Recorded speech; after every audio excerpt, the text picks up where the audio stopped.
Hi everyone, আমি মন্দিরা। বর্তমানে আমি ওয়েস্ট বেঙ্গল পুলিশের সাব ইন্সপেক্টর পদে কর্মরত আছি। আমি এখন হুগলি জেলায় পোস্টেড আছি। আর আজকে যারা এই ভিডিওটা দেখছে তারা ধরে নেব যে চাকরির চেষ্টা করছো, না হয়তো ইচ্ছুক যে পুলিশের চাকরিতে যোগদান করবে, প্রিপারেশান নিচ্ছ, কিংবা হয়তো আরও বড় র্যাঙ্কের কোনো চাকরির জন্য চেষ্টা করছো। তো আমি যতটা পারবো সেই বিষয়ে তোমাদেরকে গাইড করার চেষ্টা করব। এই ভিডিওতে এসেছো মানে নিশ্চয়ই এখন তোমাদের হয় স্ট্রাগল পিরিয়ড চলছে, না হয়তো এরপরে তোমরা কোনো কিছু স্টার্ট করবে বলে, প্রিপারেশান স্টার্ট করবে বলে ভাবছো।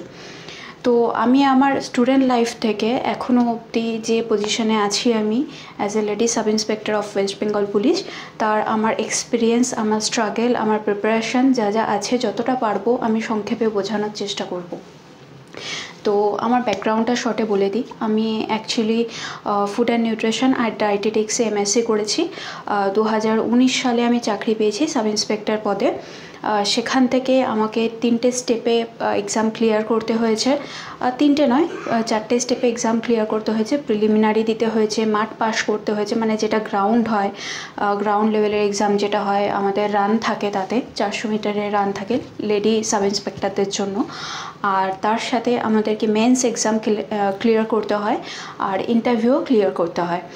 তো এই 4টে ধাপের এক্সামের জন্য যে প্রিপারেশানগুলো মেনলি নিতে লাগবে, তার জন্য যেমন আমরা অনেকেই কম্পিটিটিভ এক্সামের জন্য পড়ি, তার জন্য আলাদা আলাদা বই আছে। কারো যার যার পছন্দ, সেটা প্রত্যেকটা বইই ভালো, এরকম কোনো বিশেষ ব্যাপার নেই যে আমাকে এই বইটাই পড়তে হবে কিংবা এই বই থেকে কোয়েশ্চেন সবসময় কমন আসে, সেরকম কোনো ব্যাপার নেই। যার যেটা কমফোর্টেবল লাগছে, যার যেটা মনে হচ্ছে যে এইটা থেকে পড়লে আমার বুঝতে সুবিধা হচ্ছে কিংবা এটার প্রেজেন্টেশন ভালো, তো আমরা সেই বই থেকে পড়তে পারি। তার সাথেও যেটা মেন জিনিস বলার আছে, যখনই যে কোনো কম্পিটিটিভ এক্সামের জন্য পড়া হয়, তো তখন শুধুমাত্র এমসিকিউ বেস কোয়েশ্চেন আনসার আমরা না পড়ে তার সাথে থরলি যাতে পড়ি। যেমন ধরুন আমাদের ছোটোবেলাকার যদি আমরা বাংলা মিডিয়ামে পড়ে থাকি কিংবা ইংলিশ মিডিয়ামে পড়ে থাকি, যাই পড়ে থাকি না কেন, আমাদের ছোটোবেলাকার কিছু ইতিহাস ভূগোলের বই থাকে যেখানে কিনা অনেক ডেসক্রিপটিভভাবে সেসবগুলোকে ডিসকাস করা থাকে, প্রত্যেকটা সাবজেক্ট, প্রত্যেকটা চ্যাপ্টার। তো সেইগুলো আমাদেরকে আগে পড়তে হবে। তারপরে সেটা থরলি পড়ার পর আমরা এমসিকিউতে আসবো। এমসিকিউতে আসলে পরে তখন আমরা অটোমেটিকই এমসিকিউগুলো সলভ করতে পারবো। যদি আমরা শুধুমাত্র এমসিকিউতে ধ্যান দিই, যেহেতু এক্সামে এমসিকিউ বেস্ট আসে সব কিছু, সেটা হতে পারে আমাদের পুলিশের চাকরি হতে পারে কিংবা আমাদের সেন্ট্রালের কোনো চাকরি হতে পারে, সবটাই আমাদের কম্পিউটার বেসড কিংবা যেগুলো রিটেন হয় এমসিকিউ বেসড হয়ে গেছে। এখন theoretical descriptive question answer mains ছাড়া আর কোথাও দেখতে পাওয়া যায় না। সবাই প্রিলিমিনারিটাকে ফোকাস করে এমসিকিউতে জোর দিলে হবে না, আমাদেরকে ডেসক্রিপটিভভাবে পড়তে হবে, আর পড়ার পরেই আমরা এমসিকিউগুলো সলভ করতে পারবো। তো এই সব বিষয় বিভিন্ন বই আছে, আমি সেই বইয়ের তালিকায় এখন যাচ্ছি না। বই বিভিন্ন জায়গায় অনলাইনেও অনেক কিছু ভালো ভালো বইয়ের সাজেশন পেয়ে যাবেন আপনারা। বিভিন্ন অনলাইন চ্যানেলস আছে, স্টাডি গ্রুপ সেখানে আছে, টেলিগ্রাম, হোয়াটসঅ্যাপে। আমি বলবো স্টাডি গ্রুপ, টেলিগ্রাম, হোয়াটসঅ্যাপে অ্যাভয়েড করে আমরা যদি প্র্যাকটিক্যাল কোথাও টিউশন নিতে পারি সেটা মনে হয় বেটার হবে। কারণ আমাদের অনলাইন যেসব জায়গাগুলো থাকে, ফেসবুক কিংবা হোয়াটসঅ্যাপ, টেলিগ্রাম চ্যানেল, সেখানে অনেক ডিস্ট্রাকশানও থাকে। সুতরাং আমরা কাজের কাজ কম করি, ডিস্ট্রাক্টেড বেশি হয়ে যাই।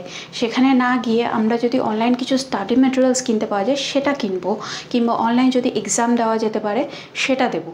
এক্সাম দিলে আমাদেরকে নিজেদের ঝালাই করে নেওয়া যায় যে আমরা কতটা পিছিয়ে আছি বা কতটা এগিয়ে রয়েছি, কতটা আমাদের প্রিপারেশান আরও করা দরকার রয়েছে।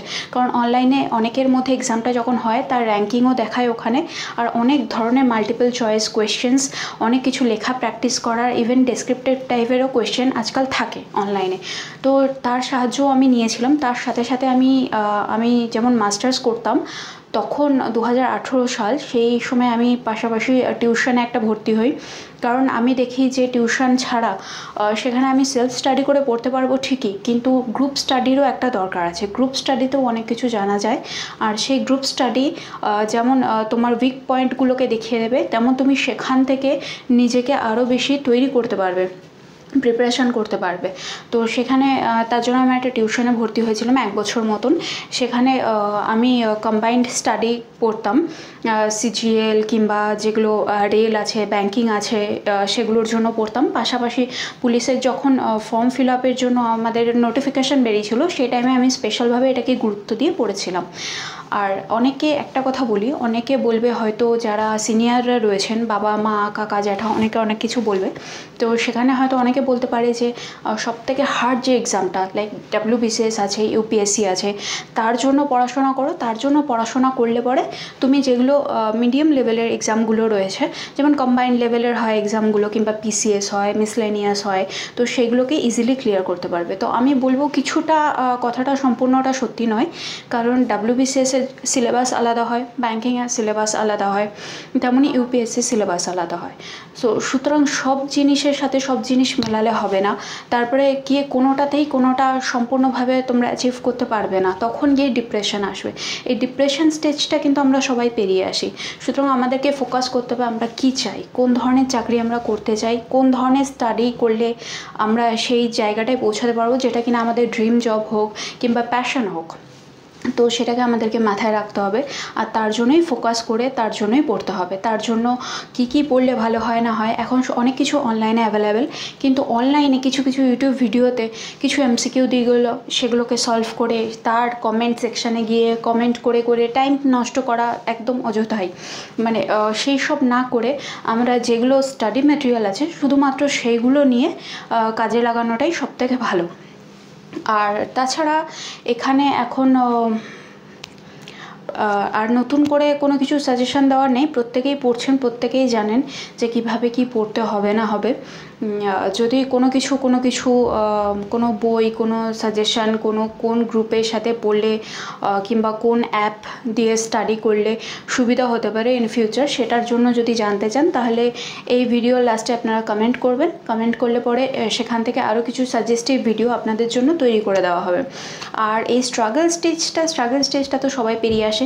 কেউ হয়তো খুব জলদি চাকরি পেয়ে যায় গ্র্যাজুয়েশন কমপ্লিট করে। আমাদের প্রত্যেকেরই বেসিক নিড হয় গ্র্যাজুয়েশন ডিগ্রি, কারণ আমাদের মোটামুটি একটা ভালো স্তরের চাকরি পেতে গেলে গ্র্যাজুয়েশন ডিগ্রিটা মাস্ট। সুতরাং গ্র্যাজুয়েশনের পর থেকেই আমরা উঠে পড়ে লেগে পড়ে থাকি যে কি চাকরি পেতে হবে, না বাড়ি একটা টেনশন থাকে, আত্মীয় স্বজন রিলেটিভদের প্রেশার থাকে যে আমাদেরকে চাকরি করতে হবে, সবাই জিজ্ঞেস করতে থাকে। একটা সার্টেন এজের পর এসে কলেজে যখন আমরা ফাইনাল ইয়ার কমপ্লিট করি তখন সবাই এসে জিজ্ঞাসা করবে যে কী রে চাকরি করছিস, কী করছিস, কী কাজ করছিস, ইনকামের কিছু ভাবলি? তো অত কিছু মাথায় নিয়ে লাভ নেই কোনো। নিজেকে ফোকাস রাখতে হবে যে আমি দিনে কত ঘন্টা পড়বো, সেটা আমার দিনে 12 ঘন্টা পড়তে হবে, 14 ঘন্টা পড়তে হবে, এরকম কোনো ব্যাপার নেই, বাধা ধরা কোনো রুল নেই।